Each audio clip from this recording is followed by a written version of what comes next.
behind the healthcare debate and investigations into Russian hacking is a budget proposal that drains funding for the Great Lakes. Trouble or just the cost of getting spending under control? And despite the new restaurants and development, a new study shows Wayne County still losing residents. What will it take to stem the exodus? Today is Sunday, April 2nd, 2017, and this is Flashpoint. Hi, and welcome to Flashpoint. Good to have you with us this morning. Did we arrive at a flashpoint this week in Washington? Is that what we have to make of the request from former National Security Advisor Michael Flynn for immunity in exchange for testimony on Russian interference in the election? Or is that just a solid, logical request from Flynn's attorney, who really can't be sure where all of this might be headed? Well, Flynn himself said last September, when you ask for immunity, it means you probably committed a crime. But it may also mean you found yourself in an environment so politically charged that the air practically crackles with intrigue. We're going to talk about that ahead this morning. We're also going to spend some time on the president's budget. As promised, it is very strong on defense, very strong. But that comes with a sharp knife elsewhere, including the Great Lakes. Is that a problem or just a starting point from the guy who gave us the art of the deal? Also, despite nationwide headlines touting Detroit's cool comeback, a new study shows Wayne County is still losing population. Now, Mayor Duggan once told us he thought population growth was a pretty fair barometer on his job performance. But was he asking too much? We've got a lot to get to this morning, as always, on Flashpoint.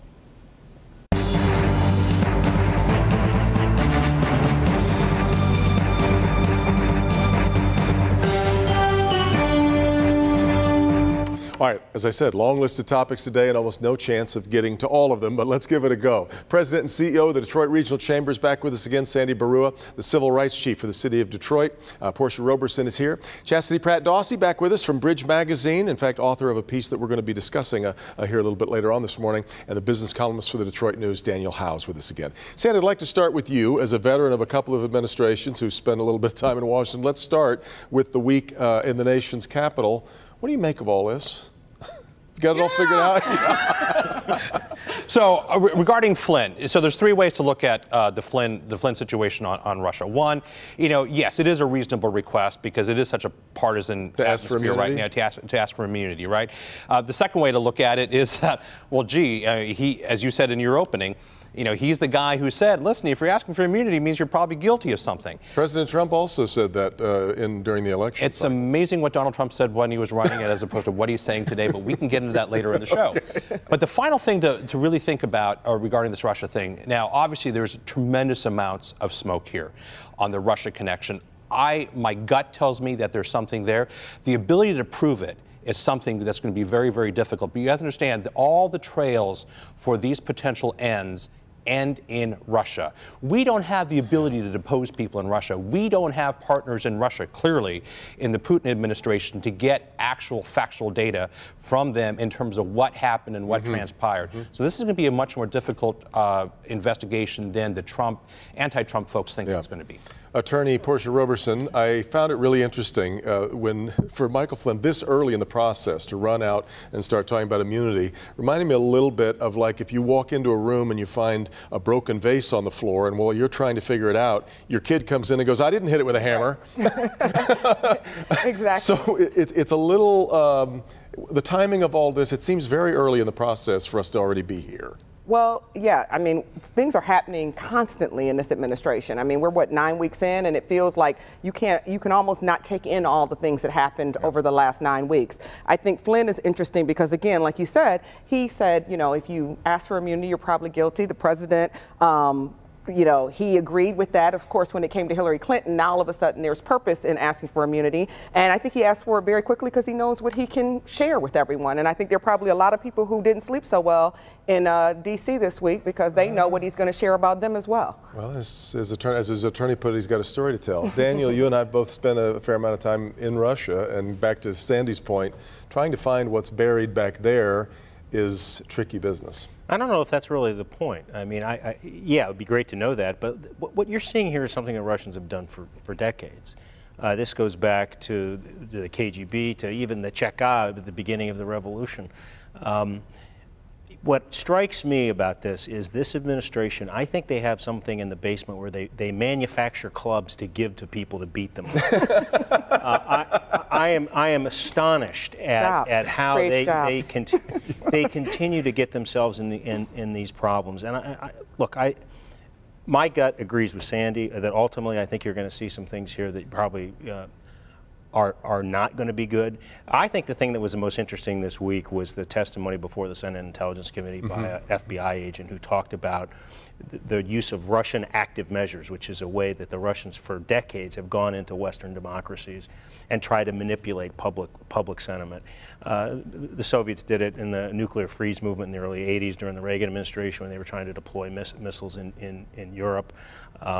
And now he said, you know, the President of the United States is using essentially Russian active measures. He's using the same tactics by putting out things like the election is rigged, or I'm being wiretapped, or things that really aren't real and don't check out, but you put it out there and you beat. The Russians have been doing that for a lot of years, and you're seeing it happen, and now it's coming from the White House. It's interesting, Chastity, back during the election cycle, the week before the election, I thought, boy, no matter who wins and who loses, it's going to be a long time before we heal. It keeps getting longer and longer and longer. I'm trying to figure out how we really are supposed to move forward on some very important issues. Well, when you're looking at this immunity thing, I think a lot of regular folks, the big question that pops into the mind is not only why do you need immunity, Flynn, but okay, should the American public, should Congress give him immunity because he's the little fish? Is there a big fish out there that is he going to deliver? If he's going to deliver the big fish, then why is immunity a conversation? Just give it to him. Well, I can only think of one fish that would be bigger than the National Security Advisor, but that would be the point. I mean, you wouldn't get immunity unless you had something like that. Absolutely, trade, correct? absolutely. So this whole discussion over whether he should get immunity, just give it to him. Flynn is not going to turn on Trump. I'll guarantee you it right now. Even though he was basically fired. Yep. Why ask for immunity then? Listen, I can see this thing unfolding. I mean, just look at the language. Look at the language that Flynn has used. I have a story to tell. Okay, what does that really mean? Look at Trump's language. Oh, Michael Flynn should definitely go for immunity. There's messages being sent back and forth to them. If they're not direct messages already, they're going to protect each other. Sandy, I want to ask you then about, let's move to the budget, which we really haven't talked near enough about because of all of these other fires, of course, that are coming up. But completely stripping out funding for all the restoration efforts that have been going on in the Great Lakes. Is that a cost that Michigan can't bear, or can that be somehow absorbed in other ways and these very important projects can continue? It can't be absorbed. It is an irresponsible cut, but I'll be honest, I'm not overly worried about it because I've yet to see the proposals coming out of the Trump administration that are getting traction. So this is going to be a little bit like healthcare. This is going to be a little bit like, you know, all the other kind of so-called initiatives of the Trump administration, where, you know, they're big on the rhetoric, but you know they're really weak on the follow-through. I don't think Congress has Congress, both sides of the House and the Senate have both declared the budget DOA. That's both the Democrats and the Republicans for various reasons. So I think this is going to be something that we can get. You know, and despite a lot of the concerns about the incoming Trump administration being totalitarian, essentially, I think you're seeing some real institutional strength in Washington. The House and the Senate saying, you know what, this budget, this thing is DOA. The intelligence thing, again, they're pushing back. Senate more so than the House, obviously, but they're pushing back. Interesting. So I think you're seeing institutional strength. I think you're seeing the FBI kind of saying we're going to remain independent here. We need to remain independent, and you know what? The country needs that. The country needs to see, and when you have a different kind of presidency, that you do have institutions that stand behind American values and the institutional values that we've all come to know and expect. When you talk about the Great Lakes and the funding and the restoration, though, you're talking about Asian carp. You're talking about invasive species. You're not just talking about Michigan. You're talking about Ohio. You're talking about Wisconsin. I mean, you're talking about algae blooms. You know, we're talking about Flint. Remember Flint? We're talking about the Safe Water Drinking Act. I mean, to see any Congress or Senate get behind essentially getting rid of the EPA and its oversight of our drinking water, I don't know if that's going to happen. And what's shocking is he's, you know, Michigan is a state that went for him. We voted for him. So it's shocking in some ways that one of the first things he comes out with is to destroy something that all of Michigan supports in terms of Republicans and Democrats. Just this week he started talking about working with Democrats since he started now his small, you know, go back and forth with the Freedom Caucus, and now he's saying he might step over to Democrats to try and work with them. And this is certainly not an area where he could come to Democrats and expect any kind of support if he runs a budget the way he's doing right now. Well, that point's exactly right, except for what was Minnesota and Illinois. All of the Great Lakes states went for Donald Trump and Mike Pence. This is his country, and to the extent that he would even take that, I don't think is. I've seen some other thinking things through politically, but I don't think this is one example of it. I got to get to a break, but interesting evolution on your part. Your pronoun was we voted for Donald Trump. I haven't heard you put it quite that way in a couple of months. No, we did not. I mean, we as a collective state of Michigan, not me. Okay, let's be very clear. We got more to come. We'll come back. We're going to talk about Chastity's piece this week in Bridge Magazine, talking about population loss in Wayne County. What can be done about it? This is Flashpoint on Local 4.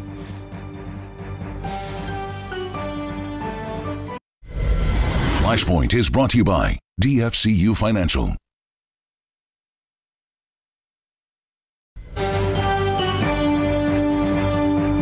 Welcome back to Flashpoint. Recent report out showing population continues to dwindle out of Wayne County. Chastity, you wrote a piece about this for Bridge Magazine.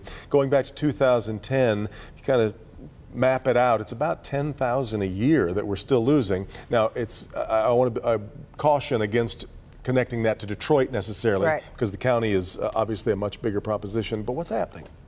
Like you said, since 2010, about 10,000 people a year have left the county.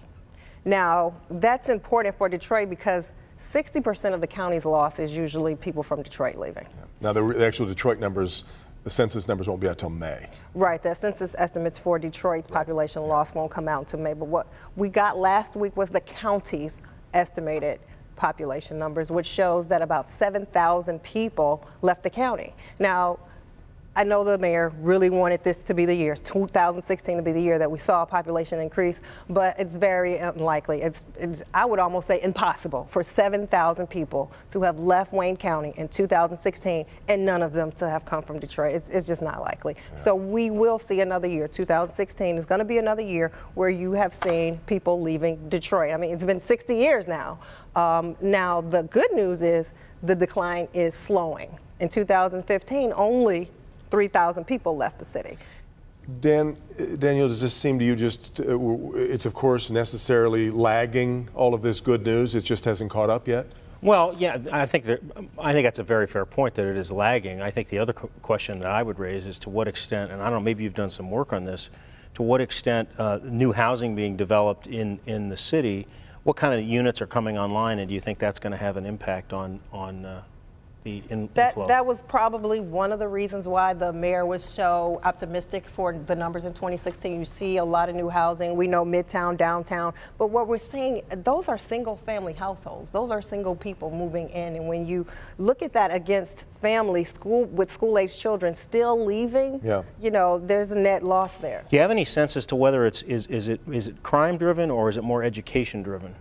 I can't speak exactly to that. That would be anecdotal. You can't look at the census numbers and really know that, but we do know that the Detroit Public Schools and charter schools are still losing students, albeit again slowly, not 10,000. More slowly More than they were. slowly, not 10,000 a year anymore. Portia, the mayor kind of famously said, "Judge me based on what happens with population." Maybe that was a moonshot. Maybe he was expecting too much too soon. Well, listen, having worked for the mayor a number of times at this point, I know that he's going to shoot big all the time. And so certainly you want to see this administration has worked very hard to try and grow the population. As Chastity said, the good news is it's slowed in terms of people who are leaving the area. I think you'll continue to see people moving back, but obviously there's some issues in the city of Detroit that are still out there that they've got to tackle in order to continue to bring people back to the city. And hopefully that continues, you get younger people moving down here, but also you start to see younger people, as they have families, want to stay in the city, that they put some roots here and they want to stay. And so hopefully that trend starts to reverse itself. Sandy, I'm curious. I was a host for a big event for you with this a lot of data that came out on State of the Region. This is obviously a key component of it, but we have to you have to think regionally, of course, rather than just about one of the counties. But what's your take on what you're seeing? So first of all, our goal as the Detroit Regional Chamber is for the 11 counties in Southeast Michigan to grow. So we mirror the mayor's goal here. But when I think about the mayor's promise, it falls into those, it sounded like a good idea at the time category. So, back in 1988, when I was a junior staffer for then Vice President George Herbert Walker Bush, and at the '88 convention, he famously said, the Congress is going to want me to raise taxes, and I'm going to say no. They're going to ask again and read my lips, no new taxes. Hey, it was a really good idea in the summer of '88. It was a less good idea when we were governing in 1991. So I feel the mayor's a little bit in that situation too. But secondly, Daniel and I have talked about this. I don't think that population growth is necessarily the best metric. I was never a big fan of the mayor using that metric. To me, it is per capita income, unemployment rate, and tax base. Those three things seem to be headed in the right direction. Interesting. But tax base is based on population. It's also based on per capita income and unemployment. Absolutely. Yeah. And none of that is changing very much. You can actually have a slightly, it depends on who's leaving and who's coming in and who's paying taxes. So it's not always a one-to-one correlation. The numbers I see are positive. Another topic I want to get to in the city of Detroit, I believe it was a week ago today, John Gallagher wrote a piece in the Free Press talking about what was going on with the DEGC, Daniel, the Detroit Economic Growth Corporation, where we talked last week on the program about Rod Miller leaving that position, and there seems to be a lot of frustration inside the DEGC that the mayor's office is kind of running roughshod, wanting to take more control over this odd public-private partnership that it is the DEGC. And I think that's been the case for some period of time. George Jackson, I can't remember now when he left. It's been a couple of years. And a lot of his key lieutenants all left as well. Absolutely. So they've lost a lot of those people. Rod Miller was never shy about telling people that he was pressured a little bit and kind of pushed around by the mayor's office. It surprised me how open he was about it, frankly, in a lot of ways. But the other thing is that the DEGC, I think, is moving into a different phase. And one of the things I think they're going to be looking for in the next person is someone who's a national deal maker. They feel that Detroit has kind of gotten to a point now where they can play a little bit more nationally. Now, whether or not that's true, we'll see. And if you do get into that, to what extent the mayor's office is going to be involved anyway. It's funny, Chastity, depending on who you talk to, the DEGC is either this elegant sort of Swiss Army tool that can kind of move you through a lot of different sort of development quandaries, or it's kind of this rather clunky public-private glob that nobody quite necessarily understands how it's regulated or run. And that's the thing. If the mayor wants more control of the DEGC, if the mayor wants to call the shots and say, well, Rod Miller, you're not really going in the direction we want to go in, even though he did all this stuff with Motor City Match and with the arena and with the Pistons coming here, then where to now? Where to now? Let's have an idea. Let's have a goal. Let's have, what's the path forward? Because it can be a quasi-governmental instrument that people just don't understand. Sandy, it has been an important part of some very big projects. There's no getting around that. It has, but certainly the tension between the mayor's office and the DEGC, as Daniel has noted, they've been at heads. I mean, in terms of who's got the lead, and and this is something that those of us in economic development will talk about quite a bit, and we're quite open with the mayor's office and with the DEGC. Rod is a great guy and has some incredible talents, and I think that had the mayor's office decided that what they wanted to do is they would focus on the big development deals, and the DEGC could really do the small business, because there are small business programs that Rod have developed, really good, Motor City Match and programs like that, hugely important for that entrepreneurial vibe that we desperately need in the city. Care to weigh in on this? Well, one of the things that I read this past week that I thought was interesting is that the DEGC was started as a quasi-governmental agency by Mayor Coleman Young, and he certainly, if all of us lived during the time when Coleman Young was the mayor, had an influence on everything. So I don't necessarily know that that the mayor's office is doing something different than how this was originally started, to make sure that he has a little bit more influence on the direction that the DEGC is going. I think they'll find somebody who they can align up with and do the work that needs to be done. Just ponder the phrase quasi-government. What does that bring to mind? We're going to take a quick break. We'll be back with more right after this on Flashpoint. Related to quasi-mo. Spend your time.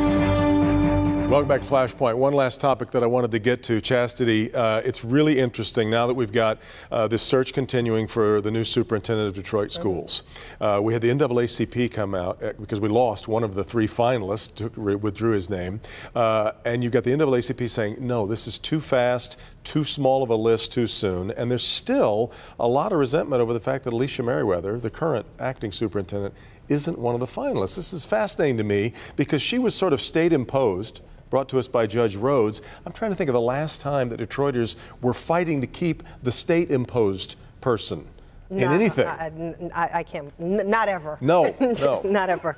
But the thing is with Alicia Merriweather, she's homegrown. She's from Detroit. She attended Detroit Public Schools. She's been a teacher.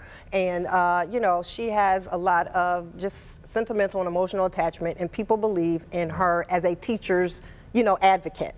And having her in that position is something that's important to the teachers union and folks who are actually from Detroit and so forth. But you got 2 other people here who have been superintendents before. That's essentially why she's not standing next to them being interviewed. She's never been a superintendent. She's never been a principal. Yeah, and one of them a local from River Rouge. But Portia's interesting. I mean, what are we to make of them not putting her in that finalist group? Is that just an elected school board that's saying we're not taking anything that the state has Well, I think there's probably a large part of that they are, that at this point everybody's sort of weary of anything the state has had their hand in, and so they kind of walked away from it instead of maybe considering someone who had the affection, the support of teachers, which is really important. I think, you know, DPS is such an important part of the city and the city's growth, and if we don't get it right, we're in a world of trouble. So it's interesting to me that she wasn't part of the 3. Sandy, you were on that reform recommendation board. What's your take on this? So I think the school board not including Alicia Merriweather, I think sent a very negative signal. I think that the school board should have included her because of her broad range of support. Support from the business community, support from the teachers, support from the teachers' unions. I mean, I've never seen a superintendent with that kind of broad level of support not even be considered in a situation like that. So I was quite surprised. Support from those constituencies is very important, but if I pull the lens back a little bit, I would say one of the things I've seen in a lot of organizations in this town, cultural organizations, nonprofits, oftentimes is this attitude that we got to go outside. We've got to go outside. The people who are here, the people who know who's who, have the relationships, they're not good enough. And I could count chapter and verse of the places that do this. And I think to some extent this is an example of that, where you know, if you've got those relationships, and you guys know this better than I do, if you've got relationships within that institution, that can bridge an awful lot of problems, and it can bring trust to a relationship that hasn't been very trustful in the past. Here's the issue this school board is facing. They have the Financial Review Commission breathing down their back. They are essentially, we don't call it bankruptcy, but they're fresh out of a really bad, you know, deficit and debt situation. If they have someone, no matter if it's Alicia Merriweather, Derek Coleman, or Nikolai Vitti, if they hire someone who loses track of the money, who, you know, doesn't have a budgetary plan or acumen, then that's going to be a problem. Okay, terrific conversation this morning. Covered a lot of ground. We got to just about everything I had on the list. That doesn't happen very often. Thank you so much for being here. Meet the Press coming up next right after Mitch Albom's Heart of Detroit. Hope you have a great week. We'll meet you back here next week for Flashpoint.